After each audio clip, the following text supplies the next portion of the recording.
Pessoal, então, dando sequência à nossa aula sobre o procedimento comum, né? Nós estávamos falando então sobre o artigo 321 do Código de Processo Civil, que é o artigo que estabelece que em 15 dias, né, você deverá ali emendar a petição inicial. Bom, a partir de então, pessoal, nós temos que partir ali para o indeferimento da petição inicial. Então, vamos imaginar no caso do indeferimento da petição inicial. O juiz indeferiu a petição inicial porque você não emendou no prazo legal, né? Ou porque mesmo emendando, você não atingiu as exigências que eram feitas a título de emenda da inicial. Bom, nesse caso, o juiz poderá sim indeferir a petição inicial. Dessa decisão de indeferimento da petição inicial, pessoal, caberá o recurso de apelação. Então, é muito importante que a gente tenha concepção de que, da decisão que indefere a petição inicial, o recurso cabível é o recurso de apelação, tá? O artigo 331 do CPC, né, estabelece cabendo ao juiz a retratação em 5 dias. Então, você vai interpor o recurso de apelação e o juiz, então, né, vocês já tiveram aula sobre recurso, vocês têm no curso professor aula sobre recursos, né? E vocês poderão, então, identificar lá o recurso de apelação, estudar o recurso de apelação, que não é o tema da nossa aula, mas nós temos que saber que no procedimento comum, no caso de indeferimento da petição inicial, então será cabível o recurso de apelação. E, diante da interposição do recurso de apelação, o juiz poderá então retratar-se. Desculpe, pessoal. O juiz poderá então retratar-se em um prazo de 5 dias, porque é cabível o juízo de retratação. No caso de não haver do juiz não lançar mão do juízo de retratação e no caso de mantença da decisão, né, sendo mantida a decisão, então o recurso de apelação será remetido ao Tribunal de Justiça. Bom, quando nós tratamos do indeferimento, vejam, eu estou tratando aqui ainda daquele guarda-chuva do procedimento comum. Eu costumo dizer o seguinte: se você não entender, quando a gente fala de procedimento comum, o primeiro momento do procedimento comum, né, que é quando a petição inicial ela chega nas mãos do magistrado para que ele se manifeste, e se você não entender os caminhos que a petição inicial pode percorrer a partir desse momento, você não consegue entender o procedimento comum. Então, por isso, eu sou muito insistente em falar. Você tem que imaginar o seguinte: o juiz está lá, recebeu a petição inicial, o que ele tem que fazer? Juízo de admissibilidade. No que consiste o juízo de admissibilidade? Na análise dos requisitos e das condições da ação. Feito isso, atendidos os requisitos, atendidas as condições da ação, despacho inicial. Ótimo, é isso que nós advogados queremos, porque isso implica em dizer que a nossa petição atendeu o que seria necessário. Porém, se não foi atingido o objetivo, o que o juiz determinará? Que, em regra, que a petição inicial seja emendada. Ao determinar a emenda da petição inicial, ele deverá apontar com precisão o que deverá ser emendado. Ora, uma vez emendado, no prazo de 15 dias, como estabelece o artigo 321, uma vez emendada a petição inicial, então, o processo seguirá o seu trâmite por meio do procedimento comum. Ora, mas nós temos outra situação, que é a possibilidade da improcedência liminar do pedido. Improcedência liminar do pedido, que nada mais é do que uma tutela negativa de evidência. E por que tutela negativa de evidência? Porque está evidenciado para o magistrado a partir daquele momento, fica evidente para ele que esse pleito não tem sentido em prosseguir. Por quê? Porque por uma questão hierárquica, nós temos já cortes supremas que já decidiram sobre essa matéria. Ora, então, você está pleiteando algo que contraria um entendimento predominante do Supremo Tribunal Federal, um entendimento predominante sumulado do Superior Tribunal de Justiça. Ora, ou um entendimento definido em IRDR, Incidente de Resolução de Demandas Repetitivas. Não há sentido em prosseguir. Seria, na realidade, sobrecarregar a máquina do Poder Judiciário de modo absolutamente desnecessário e sem sentido. Ora, diante disso, então, diante da evidência negativa, não é uma tutela da evidência positiva, é exatamente o oposto, o juiz, então, determinará, de acordo com o artigo 332, o que é improcedência liminar do pedido, porque não há sentido que esse pleito prossiga, que essa ação continue a tramitar. Quando o juiz julgar improcedente liminarmente, ele estará analisando o mérito, não é? Estamos diante de análise de mérito, que é um fenômeno, como eu já disse, né? Improcedência liminar é um fenômeno contrário à tutela da evidência que está prevista lá no artigo 311 e que tem um rol taxativo. Então é muito importante que isso fique bastante claro para a gente. Bom, aplica-se exclusivamente a essas situações, como eu já disse, aquelas que estão previstas no artigo 332 do CPC e nas causas que dispensem a fase instrutória, né? Independentemente da citação do réu, pessoal, nos casos de controvérsia ligados apenas à questão de direito. Então, isso na verdade versa sobre tudo que eu disse, porque aquelas situações onde fica claro que não há motivo para que a demanda persista, tendo em vista já haver um posicionamento do Poder Judiciário, não é? Não vamos esquecer que hoje o processo civil brasileiro, ele trilha o caminho, né?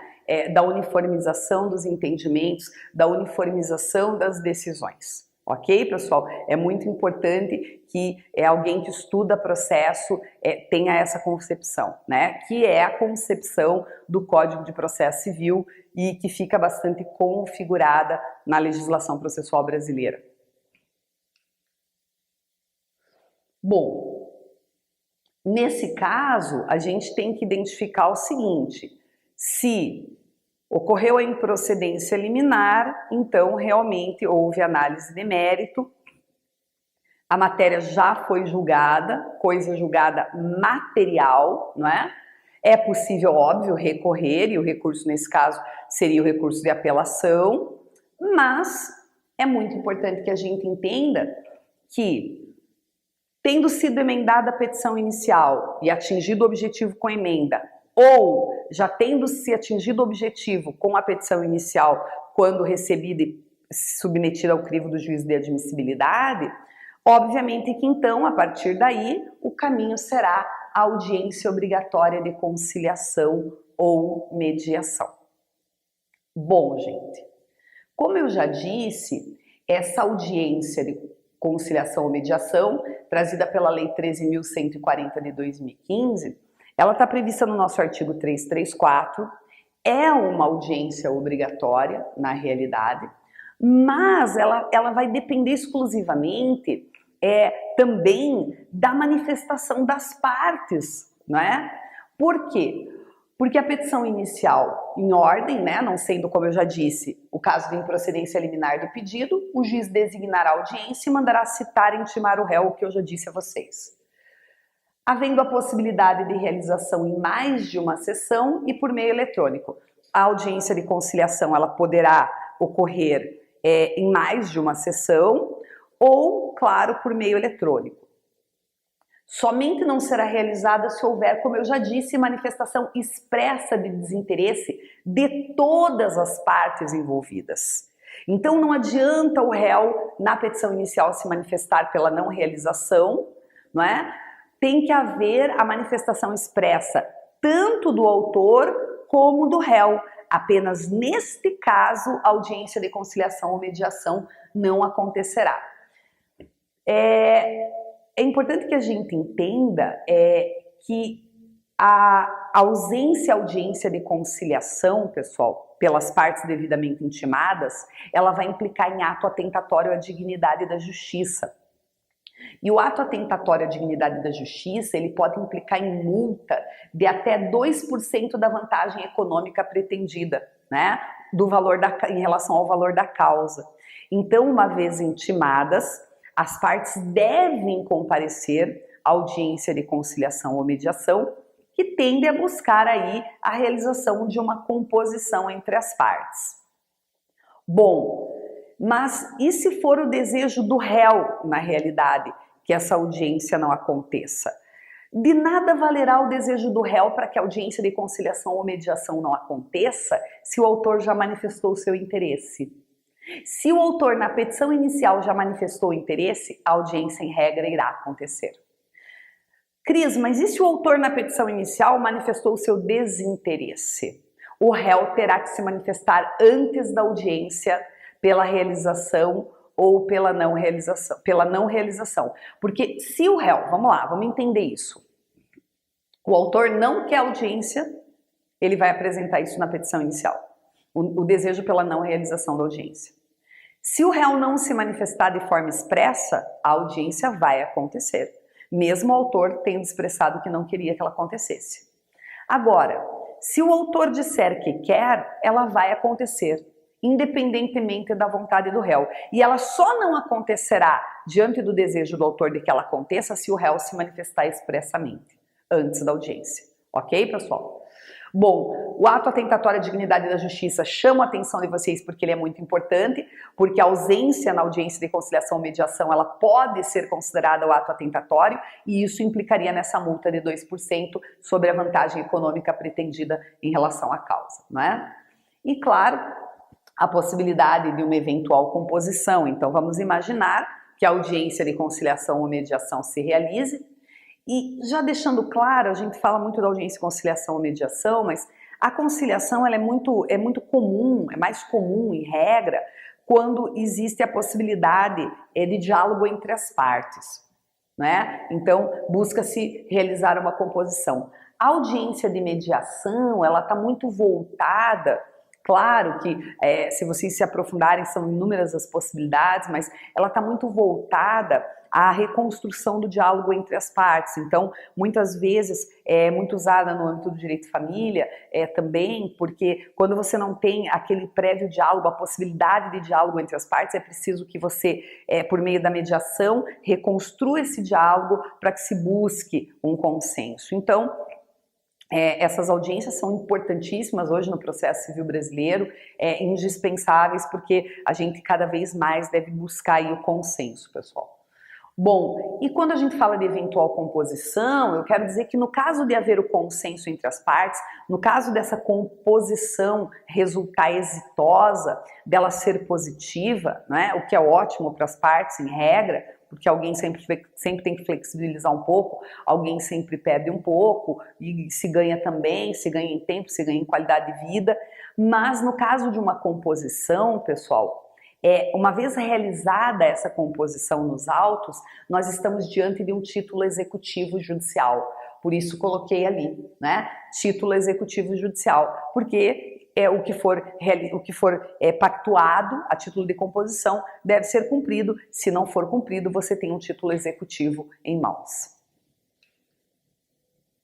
Bom, aqui nós temos o termo inicial do prazo de contestação, que está presente no artigo 335 do Código de Processo Civil, né?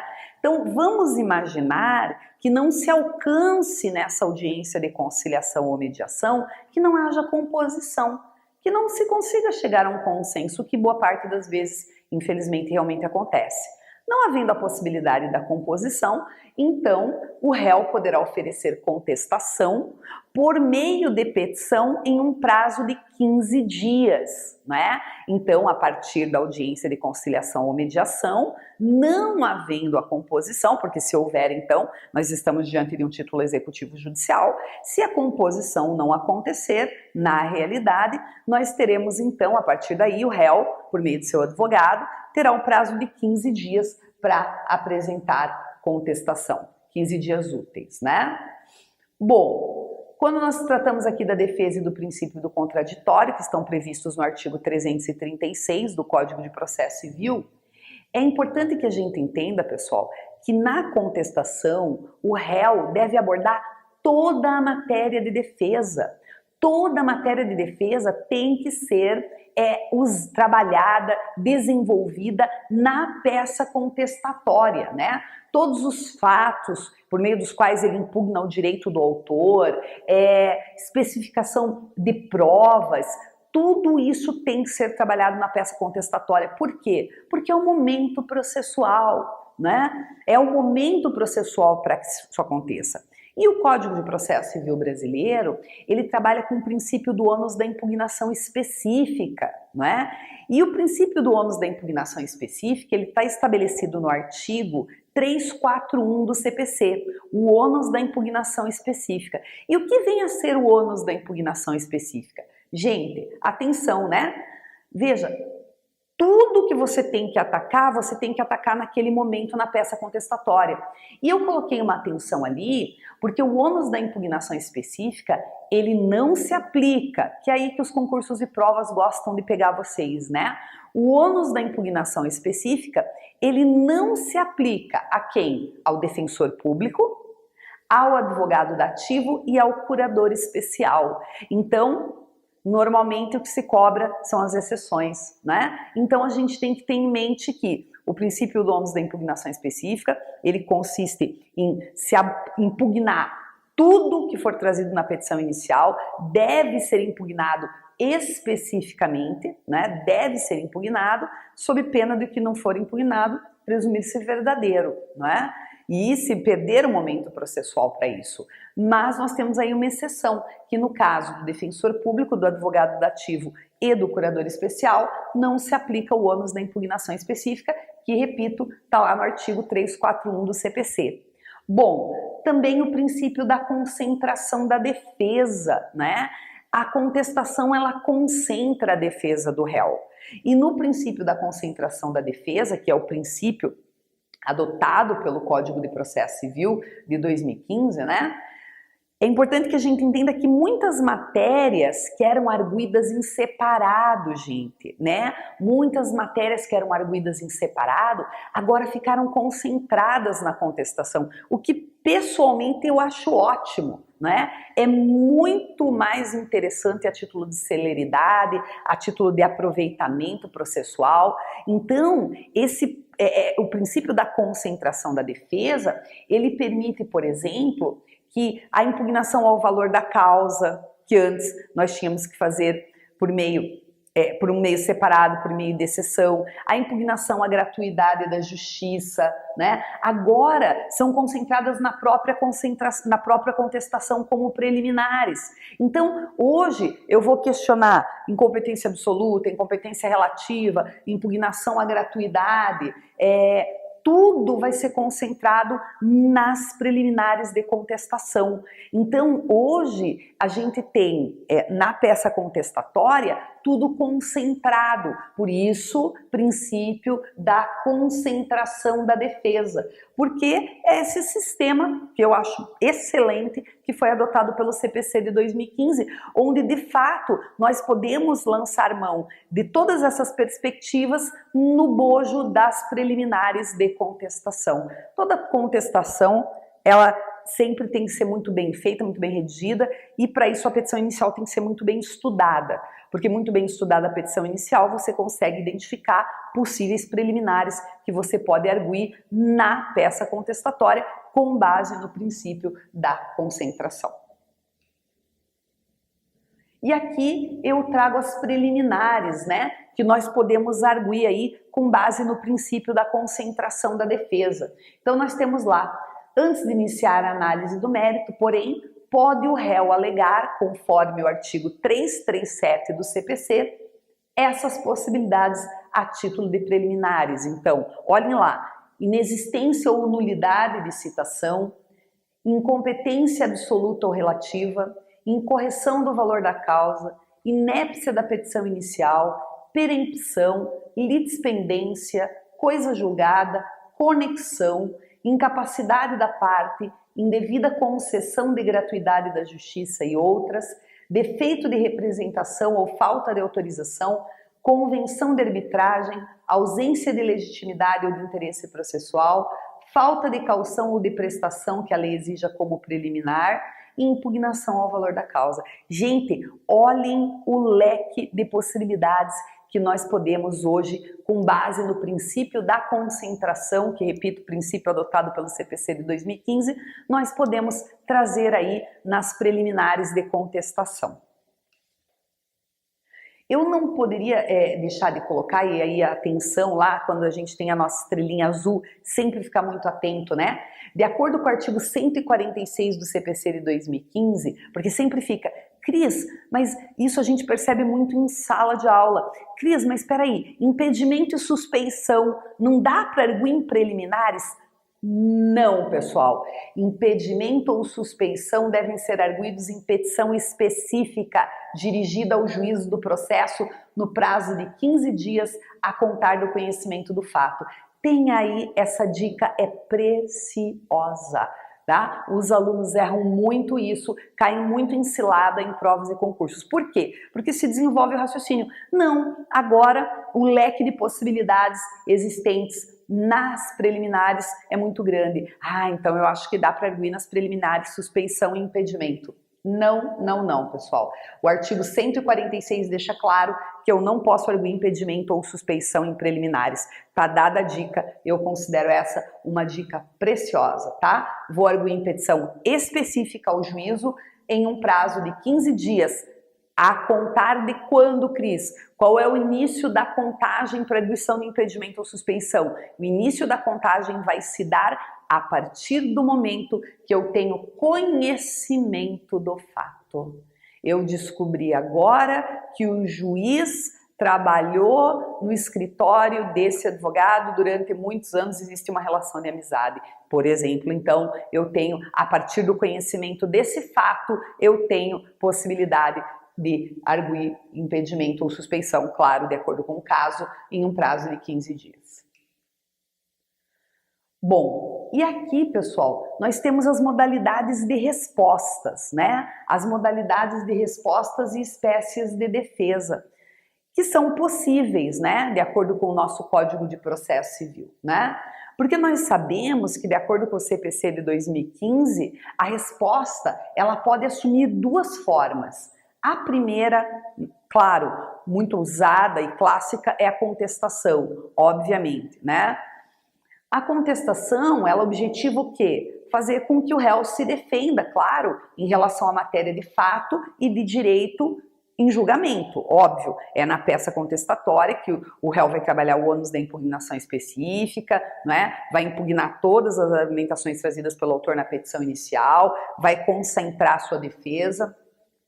E na contestação, a defesa do réu, como eu já disse, ela pode se voltar contra o mérito, mas, né, ela também pode se voltar contra o mérito ou contra o processo.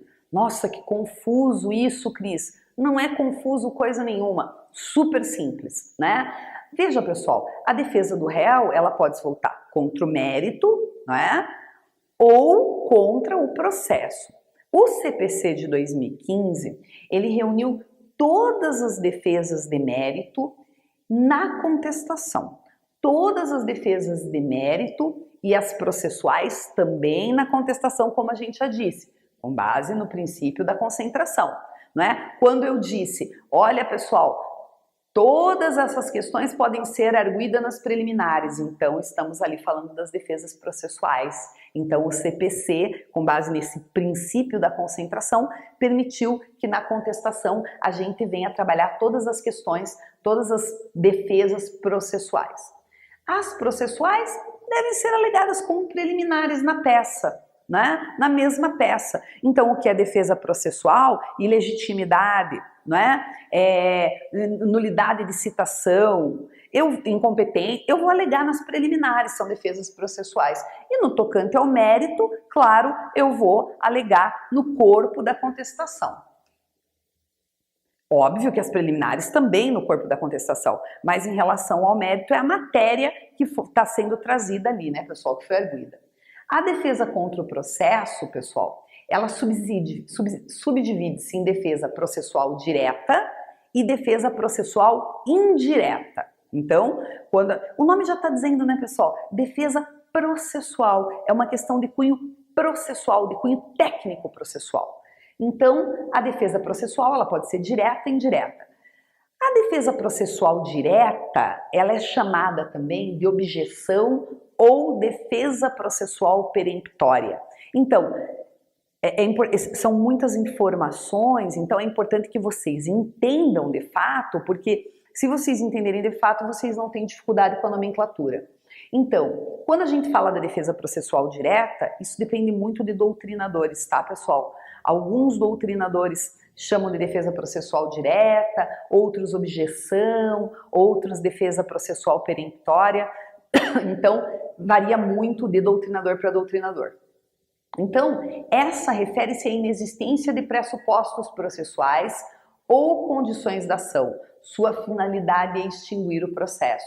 Exemplo, a incompetência absoluta. Então, quando você tem uma questão de pressupostos processuais ou de condições da ação, né? uma ausência ou uma falha, claro, e você está arguindo isso nas suas preliminares, então você identificou na petição inicial que o juiz é incompetente, você vai arguir nas preliminares com o objetivo de que haja extinção do processo, obviamente. E aí se trata de uma modalidade de defesa processual direta.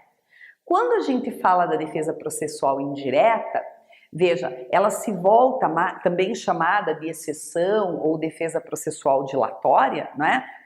Ela se volta mais à questão de impedimento, suspeição ou incompetência relativa. Então não tem como errar, pessoal, não é? Por quê? Porque quando for defesa processual direta, não é? Ela está ligada à ausência de pressupostos processuais ou condições da ação. Aí eu estou falando de defesa processual direta. Quando se tratar de defesa processual indireta, chamada também por alguns doutrinadores de exceção ou defesa processual dilatória, aí nós estamos diante de quê? Incompetência relativa do juiz, impedimento ou suspeição.